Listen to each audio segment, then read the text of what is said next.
Something major just happened in the precious metals market, and depending on how you look at it, this could either be a sign that the worst is finally behind us, or the calm before another serious storm.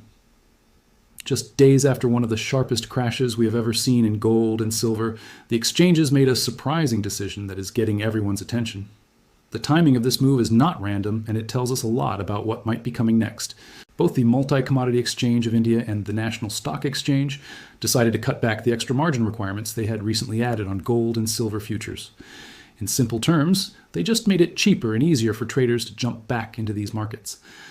After a brutal crash that wiped out huge amounts of money in a very short time, this change feels bold and maybe even risky. Before we go deeper, I want to know where you are watching from today.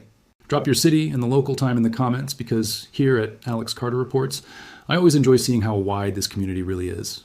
Whether you're watching from New York, Chicago, Los Angeles, London, or somewhere halfway around the world, it helps to know who is here and when you're tuning in. Now, let's slow this down and really understand what just happened, because the headline alone does not explain the full picture. Starting February 19th, 2026, both exchanges officially removed the additional margins that were placed on gold and silver futures contracts during the crash. MCX removed an extra 3% margin on gold and 7% on silver, while NSE Clearing made similar adjustments on their side. If you are not familiar with how futures trading works, this part is extremely important. When someone trades futures, they do not pay the full value of the contract up front like they would when buying a physical asset. Instead, they deposit a smaller amount called margin, which acts like a security deposit that allows them to control a much larger position. This is where leverage comes into play, and leverage is powerful but dangerous. With leverage, a trader can control a big position with a smaller amount of money, which means profits can grow quickly if the market moves in their favor. But the flip side is just as intense, because losses also grow fast if the market turns against them. When exchanges raise margin requirements, they are basically saying the market has become more risky and traders need to put up more money to stay in their positions. This move is meant to protect the system from widespread defaults if prices keep falling. But it also forces traders who are already under pressure to either add more cash or close their trades. Now think about what happens during a crash. Prices start falling fast, traders begin losing money, and then the exchange raises margin requirements at the same time. Suddenly, traders need even more money just to hold onto positions that are already losing value. If they do not have extra cash ready, they are forced to sell. When thousands of traders are forced to sell at once, prices drop even faster. That drop causes more margin calls, which causes even more forced selling, and that is how a crash turns into a full-blown panic. That is exactly what we saw in early February.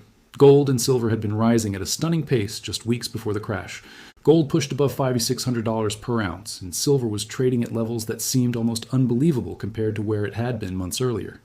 In January alone, gold was up more than 24%, and silver was up more than 60%. The rally felt unstoppable, and many traders believed this was the start of something even bigger. But markets do not move in straight lines forever, and what goes up quickly can also come down even faster.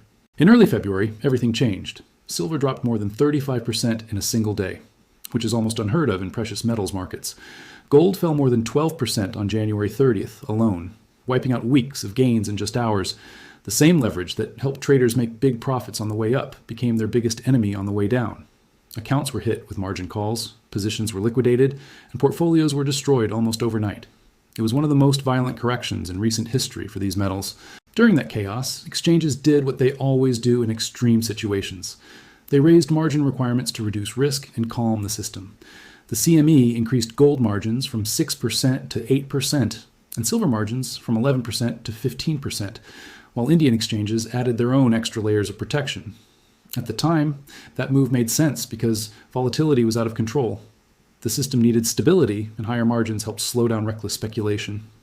But once the panic cooled and prices stabilized, those emergency rules started to look less necessary.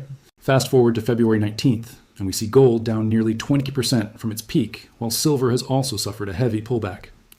Many of the overleveraged traders have already been forced out.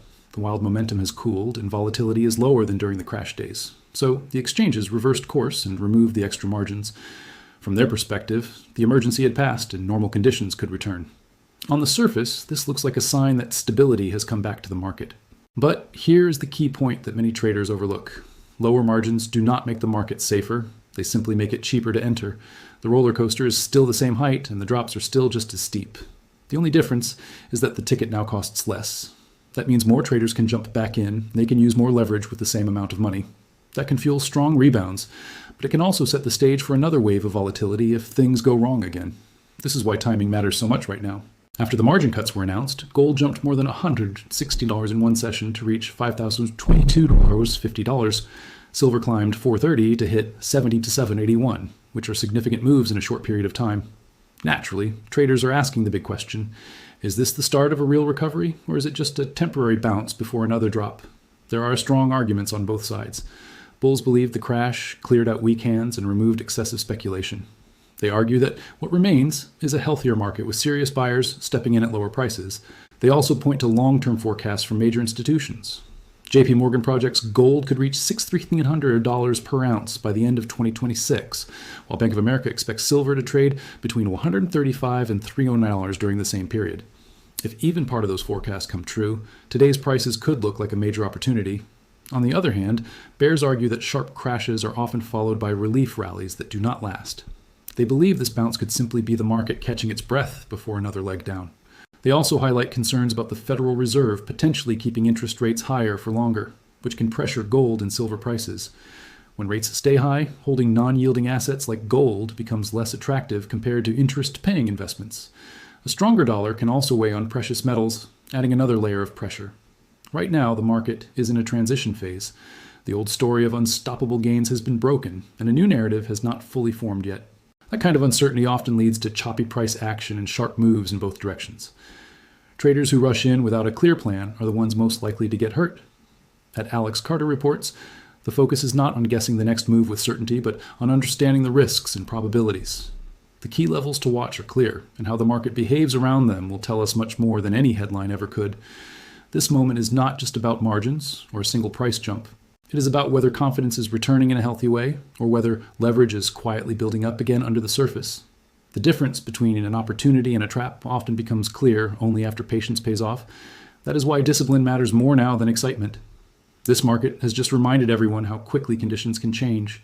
And if there is one lesson from the crash, it is that risk management always comes first. Right now, the precious metals market feels like it is standing at a crossroads, and the next few moves could shape the rest of the year in a big way. After that sharp crash and the quick rebound that followed, traders are trying to figure out whether this is the start of a strong comeback or just a pause before more pain. The truth is, this is the kind of moment where emotions can take over if you are not careful.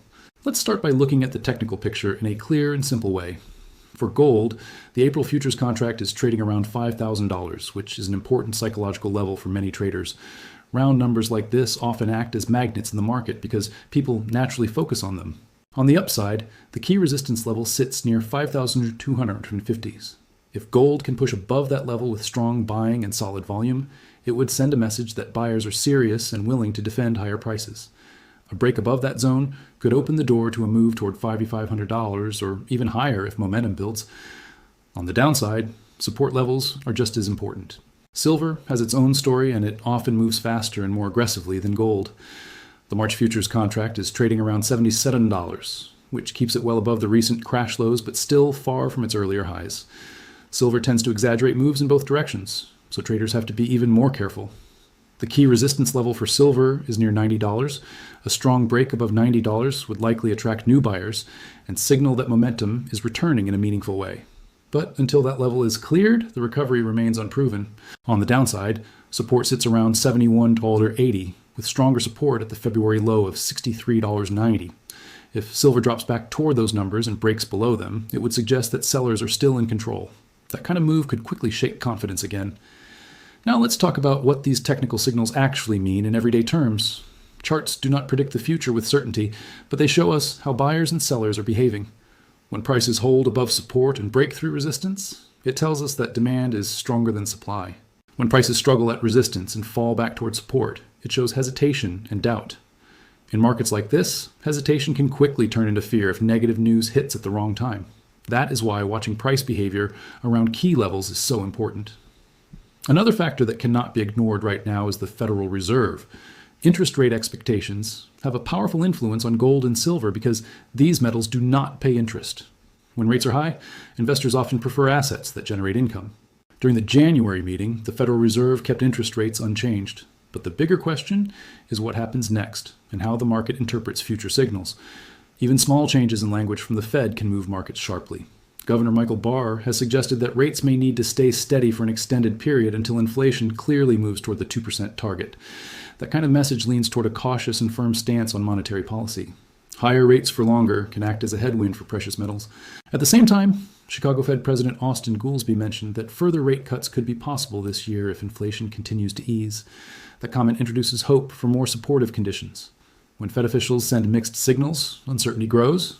Uncertainty creates volatility, and volatility in gold and silver means bigger price swings. Those swings can create opportunity for disciplined traders, but danger for those who react emotionally. This is where planning becomes more important than prediction. The strength of the US dollar is another major piece of the puzzle. Recently, the dollar index has been gaining strength, which often pressures gold and silver prices. A stronger dollar makes commodities priced in dollars more expensive for foreign buyers. If the dollar continues to rise, it could limit how far gold and silver can climb in the short term. But if the dollar weakens, that could remove a key obstacle and allow metals to move higher. Watching currency trends is not optional in this environment. It is essential. Let's also consider the longer-term fundamentals that many investors care about. Central banks around the world have been buying gold at historically strong levels. That kind of steady demand can create a solid foundation over time. Geopolitical tensions also remain a factor, and uncertainty on the global stage often increases interest in safe haven assets like gold. Silver benefits not only from its role as a precious metal, but also from industrial demand, especially in solar panels and electronics. These structural drivers have not disappeared because of one crash. However, markets do not move based on long-term stories alone. Short-term forces like interest rates, currency strength, and trader positioning can dominate for months at a time. That is why this moment feels like a transition period. The previous narrative was simple. Gold and silver were rising fast, and many believed the rally would continue without interruption. After the crash, that confidence has been shaken. Now the market is searching for a new story. Is this a healthy correction within a larger bull trend, or is it the beginning of a deeper reversal? The answer will not come from opinions, but from how prices behave in the weeks ahead. One important concept to keep in mind is the difference between accumulation and distribution. Accumulation happens when larger, more patient investors quietly build positions over time. Distribution happens when those same investors use rallies to reduce exposure. Volume patterns can sometimes reveal which of these processes is taking place. If prices rise on strong volume and pull back on lighter volume, it suggests buyers are in control. If rallies happen on weak volume and sell-offs come with heavy volume, that suggests caution. Mining stocks can also provide clues about sentiment. Often, mining companies move ahead of the metals themselves at turning points. If mining stocks start to outperform gold and silver, it can signal growing confidence. If miners lag behind or continue to struggle while metals bounce, it may suggest that the recovery is not as strong as it looks. Paying attention to related markets can give you an edge in understanding the bigger picture. Another area worth watching is the gap between paper prices and physical metal premiums. During the crash, there were moments when physical buyers were paying more than the futures price suggested. That kind of gap can show strong real-world demand. If premiums stay elevated even as futures stabilize, it indicates continued interest in holding physical metal. If premiums shrink quickly, it may suggest that demand is cooling. These details matter more than headlines. Now let's talk about mindset, because that often decides success more than any chart. After a violent crash, fear lingers in the market. Traders who were burned become cautious, and that caution can either protect them or cause them to miss opportunities. At the same time, the excitement of a rebound can tempt people to jump in too quickly. Lower margin requirements may feel like an invitation to act, but cheaper access does not mean lower risk. If you are already holding positions and survived the crash, this is not the time to get reckless. Let the market prove that it can hold support and break resistance before adding more exposure. Patience can feel boring, but it often saves money. If you are sitting on the sidelines, remember that markets will always offer new opportunities. Missing the first part of a move is better than entering too early and getting caught in another downturn. Confirmation is often worth the wait. Short-term traders need to be especially disciplined. Use clear stop-loss levels, manage position size carefully, and avoid overconfidence after a few winning trades. The same volatility that creates profit potential can quickly erase gains. At Alex Carter Reports, the goal is not to tell you what to buy or sell, but to help you think clearly. Markets reward preparation and punish impulse. Having a plan before you enter a trade makes a huge difference. Ask yourself simple but powerful questions. What is your time frame for this position? Are you trading for days, weeks, or months? Your strategy should match your horizon. How much are you willing to lose if you are wrong? Define that number before you act, not after. Emotional decisions usually happen when risk limits are not clearly set. What would change your mind about the market's direction? If gold breaks below key support or silver fails to hold important levels, will you step aside? Having clear exit rules protects your capital. This phase of the market is about clarity through observation. We are watching resistance levels, support zones, volume trends, the dollar, and the Federal Reserve. Each of these pieces will help shape the next major move. For now, the bounce is real, but not fully confirmed. The market is testing whether confidence can rebuild after shock. The coming sessions will reveal whether buyers have true conviction or just short-term optimism. Now let's bring everything together and look at this moment from a wider angle. Because what is happening in gold and silver right now is bigger than just a short-term bounce or a simple margin adjustment. This is about confidence, risk, and how markets reset after extreme stress. When a market goes through a violent correction like the one we just saw, it leaves behind more than price damage. It leaves behind psychological scars. Traders who experience silver dropping more than 35% in a single day will not forget it anytime soon. Investors who watched gold fall more than 12% on January 30th felt the shock in real time. That kind of move changes behavior, and behavior is what drives markets in the weeks that follow. When MCX and NSE removed the additional margins on February 19, 2026, they were signaling that conditions had stabilized enough to return to normal rules. They pulled back the extra 3% margin on gold and 7% on silver at MCX, and NSE clearing followed with similar action. From a structural standpoint, that tells us the emergency phase is over. But just because the emergency is over does not mean the risk has disappeared. The leverage that fueled the rally above $5,600 per ounce in gold and pushed silver to extreme highs is still part of the system. Lower margins simply mean traders can once again control larger positions with less upfront capital. That creates opportunity, but it also rebuilds the same force that can accelerate losses. This is why moments like this demand discipline more than excitement. Markets often feel safest right before they test participants again.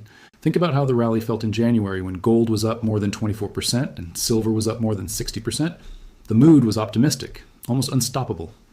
Then early February arrived and reminded everyone that markets can move in the opposite direction just as fast. Right now, we are in a rebuilding phase. Gold has climbed back above $5,000 and silver is holding near 70 cents though after touching lower levels during the crash. Those moves show strength, but they are not final proof of a new uptrend. For gold, the level around $5,250 remains the key barrier. A strong break above that area would show that buyers have regained real control. Until that happens, the market is still in recovery mode rather than confirmed breakout mode. On the downside, traders are watching the crash low near $4,154. I was $20, and the recent levels around $4,670. If those areas are tested again and fail to hold, confidence could quickly fade. Markets often retest fear zones before deciding on a long-term direction. Silver faces the same type of challenge. The $90 level stands as a powerful resistance point. A move above $90 would send a clear signal that momentum is returning in force. Below the surface, support around $71.80 and the February low of $63.90 remained critical. If those levels break, the narrative would shift again toward caution. Silver's faster nature means any move could be amplified.